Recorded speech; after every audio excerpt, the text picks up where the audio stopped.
मध्य प्रदेश सरकार के द्वारा लाडली बहनों को एक और नई सौगात मिलने जा रही है। अभी तक सरकार की तरफ से उन्हें आर्थिक सहायता मिलती थी। अब सरकार की तरफ से उन्हें रोजगार भी दिया जाएगा और योजना का नाम है गौ पालन योजना। तो दोस्तों चलिए शुरुआत करते हैं, देखते हैं क्या है इस योजना में। तो दोस्तों लाडली बहना योजना के बारे में पहले बात कर लेते हैं, उसके बाद हम देखेंगे किस योजना से इसको जोड़ा जा रहा है। तो दोस्तों मध्य प्रदेश सरकार द्वारा शुरू की गई मुख्यमंत्री लाडली बहना योजना का उद्देश्य राज्य की महिलाओं को आर्थिक रूप से सशक्त बनाना है।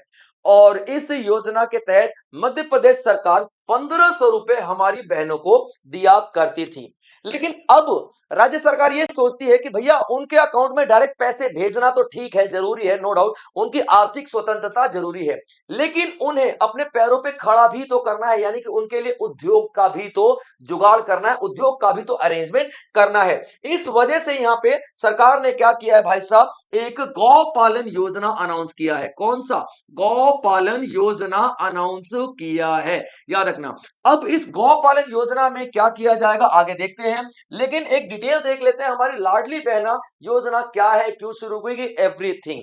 तो दोस्तों जून 2023 में शुरू की गई है और लाडली बहनों को आर्थिक सुरक्षा देने के लिए की गई है, जैसा कि मैं आप लोगों को बता चुका हूं। 1500 रुपए हर महीने और 60 वर्ष तक की उम्र की महिलाओं को ये दिया जाएगा। अभी तक तकरीबन तकरीबन 1.25 करोड़ यानी कि 1.25 करोड़ महिलाओं को इसका बेनिफिट मिल चुका है। और अब तक दी गई राशि तकरीबन तकरीबन लगभग, ये एग्जैक्ट नहीं है, तकरीबन तकरीबन 50,000 करोड़ रुपए की राशि दी जा चुकी है। और हर साल आप लोग देखोगे बजट पे 23,000 करोड़ तकरीबन तकरीबन खर्चा किया जा रहा है हमारी इस लाडली बहना योजनाओं के अंतर्गत। Clear point. अब सरकार का यह मानना है कि सिर्फ राशि देना ही पर्याप्त नहीं है, इसलिए सरकार उनको रोजगार देने का कदम उठा रही है। इसके लिए गौपालन योजना का शुरुआत किया गया है। तो नई योजना एमपी गौपालन योजना, लाडली बहनों को 1 लाख रुपए दिए जाएंगे। अब देखिए 1 लाख रुपए क्यों दिए जाएंगे? 1 लाख रुपए दिए जाएंगे ताकि हमारी ये माताएं बहनें क्या खरीद सके, गाय खरीद सके। क्या खरीद सके? गाय खरीद सके, याद रखना। अभी गाय क्या देगी भाई साहब? दूध देगी। तो ये दूध का व्यापार करके हमारी बहनें और माताएं एक एक्स्ट्रा रोजगार का सृजन कर सकती हैं।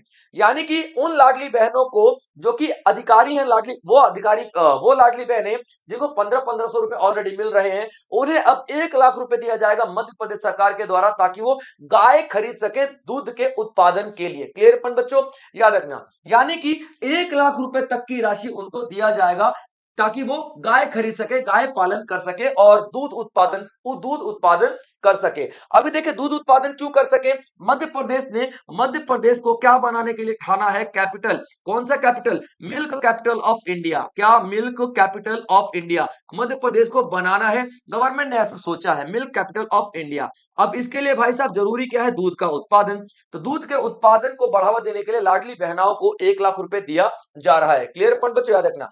अब ये राशि सरकार की गारंटी पर उपलब्ध कराई जाएगी। अब सरकार की गारंटी किस तरीके से होगी, ध्यान से सुनना। अब इन लाडली बहनाओं के अकाउंट में 1500 रुपए जो आएंगे ना, वही इनकी किस्त होगी, यानी कि किस्त कोई बाउंस होनी ही नहीं है। अब सरकार इधर से आपके अकाउंट में डालेगी और आपके अकाउंट से कट जाएगी। यानी कि देखा जाए तो गाय आपको सरकार की कीमत से ही मिल रही है, सरकार के पैसों से ही मिल रही है। Clear point. और इस पे सब्सिडी भी दी जाएगी, ये भी आप लोगों को याद रखना है, ठीक है। सरकार इस पे अनुदान यानी कि सब्सिडी भी देने वाली है। बाकी राशि, अब देखो सब्सिडी अभी तक डिसाइड नहीं हुआ है, शायद 40% के आसपास बात चल रही है। अभी जब फाइनल होगा तो मैं आप लोगों को बता दूंगा। अभी मोहन यादव ने इसका जिक्र किया है, इसलिए मैं आप लोगों को पढ़ा रहा हूं। मोहन यादव जो सीएम है, उन्होंने जिक्र किया, इसलिए मैं आप लोगों को पढ़ा रहा हूं। जो अनुदान सब्सिडी के बाद जो राशि बचेगी वो इस अमाउंट से कवर कर दी जाएगी। क्लियर पॉइंट बच्चों। तो लाडली बहनों को मिलने वाली जो 1500 रुपए की मासिक सहायता है, ये इससे ये लोग किस्त चुकाएंगे, ठीक है बच्चों। तो यानी कि सरकार ही आपके गाय का पूरा पैसा भर रही है। अब मिल्क कैपिटल ऑफ इंडिया बनाने का जो लक्ष्य है मैं आपको पहले बता चुका हूं। यानी कि लाडली बहनें अब दूध उत्पादन में काम करेंगी, गांव स्तर पर गाय पालन को बढ़ावा मिलेगा और महिलाओं को आत्मनिर्भर बनाना जाएगा। ये पूरे मॉडल की अगर बात करते हैं तो लाडली बहनें इस पूरे मॉडल की मुख्य कड़ी होने वाली हैं, क्योंकि अब जितनी भी लाडली बहनें हैं, गाय सबके पास होंगी, दूध का उत्पादन सबसे ज्यादा होगा और दूध की बिक्री भी सबसे ज्यादा होगी। इस तरीके से हमारा जो लक्ष्य है, एमपी का जो लक्ष्य है मिल्क कैपिटल ऑफ इंडिया बनने का, वो पूरा किया जा सकता है। ग्रामीण अर्थव्यवस्था भी काफी ज्यादा मजबूत हो जाएगी और स्थिरता बनी रहेगी हमारी माताओं और बहनों की इनकम में। क्लियर? चलिए अब देख लेते हैं निष्कर्ष क्या है। निष्कर्ष में आप सभी को पता है, आय का एक स्थायी साधन बन जाएगा, एक परमानेंट सोर्स बन जाएगा। आत्मनिर्भर महिलाएं होंगी तो जाहिर सी बात है उनकी अपनी खुद की पहचान बरकरार रहेगी, खुद की पहचान बनेगी और उनको सामाजिक सम्मान भी मिलेगा। और साथ ही आप लोग देखना कि हमारा मिल्क कैपिटल ऑफ इंडिया बनने का जो सपना है वो भी साकार हो जाएगा। तो दोस्तों आज का लेक्चर यही था। इसी तरीके के और भी बेहतरीन लेक्चर्स मैं आप लोगों के लिए लेकर के आता रहूंगा। और अगर आप लोग किसी भी कॉम्पिटिटिव एग्जाम की तैयारी कर रहे हैं तो याद रखना शिवान एजुकेशन के ऑनलाइन प्लेटफॉर्म को सब्सक्राइब करना बिल्कुल ना भूलना, क्योंकि इस तरीके के बेहतरीन लेक्चर्स और एग्जाम ओरिएंटेड लेक्चर्स मैं आप लोगों के लिए लेकर के आता रहूंगा। तब तक आप लोग अपना ध्यान रखेंगे बच्चों। जय हिंद।